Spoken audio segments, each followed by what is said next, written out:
Both the Aussie versus US dollar and the New Zealand versus US dollar are closing near the highs for the week.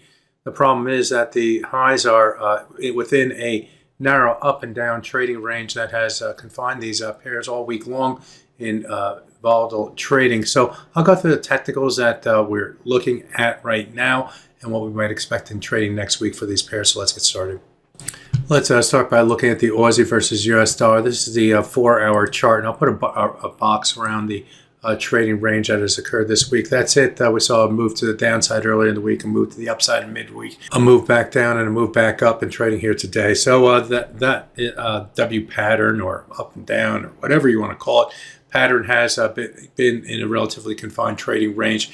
And as you can see, it's been within or above and below what has been these two moving averages. The blue and green line represents the 100 bar moving average on the 4-hour chart. The green line represents a 200 bar moving average on the 4-hour chart. And for the most part, the market kind of ignored those moving averages. It just traded higher, traded lower, traded higher, traded lower, so on and so forth. What it did do, however, on the top side is you see this swing area. The swing area up here defined by a number of different, swing low and cut some swing lows and highs through here.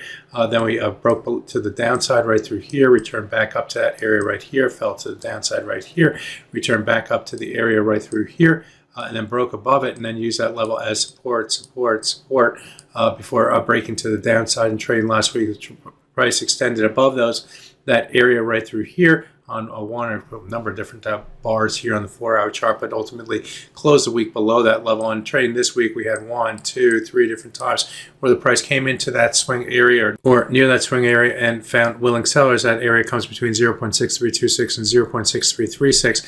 And needless to say, as we head into the close for this week, we're trading near the low of that swing area. And if we're to break above it, then traders would look toward the next key target, which happens to represent this 100-day moving average, or be represented by this 100-day moving average. The consolidation that has occurred really over this whole time period has allowed that 100-hour moving average to finally catch up with the price. And it may be in play in trading next week. That level comes in at 0.6356. So pay attention to that. The last time the price traded above the 100-day moving average was way back here in the month of October. And that was much higher, near the 0.6700 level. We're currently trading 0.63, so about 350, 400 pips out to the downside away from that level. Nevertheless, it's going to be in play, or potentially in play, and if we break above it, it'll be more bullish from a technical perspective. Conversely, if we do find willing sellers against this swing area right here and break back below the 100 and 200 bar moving averages, we can expect further downside momentum, perhaps as the buyers give up and we start to rotate back lower. In which case we head back down potentially toward this swing area down through here, where we had a number of different swing lows and swing highs, including last base right here, where the market,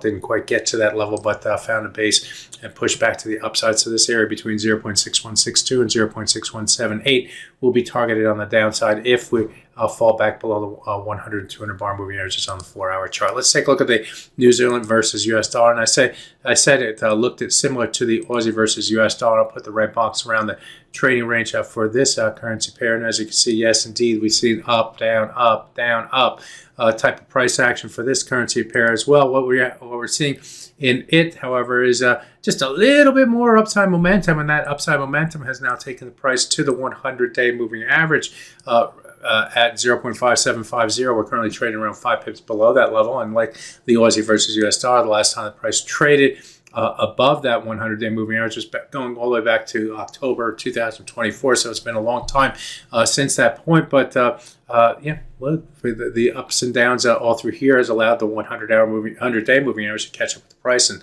now traders have a decision to make. Do they want to go above it, increase the bullish bias, in which case we'll first look to get above the high price that we've seen, the highest price that we've seen going back to December. That level comes in at 0.57716. Above that level, when we start to look toward other levels, including this swing level up here at the 0.5814, and followed by the 38.2% retracement of the move down from our September high to the low price down here. That 38.2% retracement comes in at 0.5844 That's this level right through here. So pay attention to that as well. So 50 break above the 100-day moving average, 57.71, 57.96, 58.14, and then follow 58.44 if we get above the 38.2% retrace. And that would give the buyers more control on the top side. Now, alternatively, if the price were to find willing sellers against this 100-day moving average, or perhaps maybe not get above this high price out going back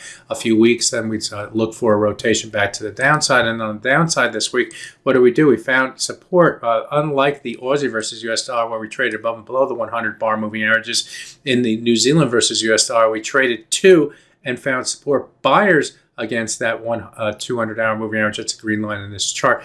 We also found resistance right here before breaking to the upside. So the last 3 times that the price has traded up to or down to the 200 bar moving average on the 4-hour chart, we either found resistance or support. So that's going to increase that level's importance on the downside. So we're going to need to get below that level at 0.56804 to increase the selling pressure and push this price further to the downside. If we do get below that level, then we'll look toward this level right through here, a swing level coming in at 0.56214. It actually goes back a little bit more, so we'll glued all the way back to here.